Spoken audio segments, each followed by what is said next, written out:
बघ, एक उदाहरण देऊन सांगते. जर आपल्याला या बॉटलमध्ये पाणी ओतायचं असेल, तर आपल्याला आधी झाकण उघडावं लागेल. जर झाकण न उघडता आपण पाणी टाकलं, तर पाणी काय होईल? पाणी आजूबाजूला सांडेल, राईट?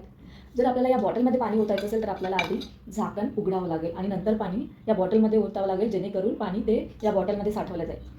तसं आपण जर आपल्या मुलांना ॲडवाइस देत असू किंवा त्यांना चांगल्या गोष्टी शिकवत असू, तर आपल्याला हे बघणं महत्त्वाचं आहे, की त्यांच्या ब्रेनचं जे झाकण आहे, ते ओपन आहे की नाही. पालकांना मला एवढंच सांगावंसं वाटतं, की तुम्ही जर तुमच्या मुलांना ॲडवाइस देत असाल किंवा काही गोष्टी सांगत असाल, चांगल्या गोष्टी तुम्ही त्यांना सांगत असाल, तर आधी ऑब्झर्व्ह करा, की तुमच्या मुलांच्या मेंदूचं झाकण उघडं आहे की नाही.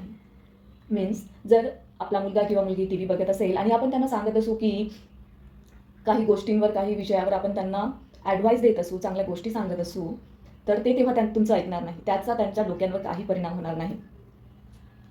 पण तेच गोष्ट जर तुम्ही त्यांना रात्री झोपायच्या वेळेला, जेवायच्या वेळेला किंवा सकाळी उठल्यानंतर, जेव्हा तुमच्या मुलांशी तुमचं कनेक्शन असतं आणि जेव्हा तुमच्या मुलाचा ब्रेन ओपन असतो काही गोष्टी घ्यायसाठी, तेव्हा तुम्ही त्यांना सांगा. मी माझ्या मुलांना रात्री झोपायच्या वेळेस जर मला कुठली चांगल्या गुड हॅबिट्स त्यांना लावायच्या असेल किंवा एखादी गोष्ट मला त्यांची आवडली नाही किंवा ती चांगली नसेल आणि ते सुधरवायची असेल, तर मी त्यांना स्टोरी टेलिंगच्या आधारे रात्री झोपताना सांगते आणि त्याचा नक्कीच माझ्या मुलांवर पॉझिटिव्हली इफेक्ट होतो.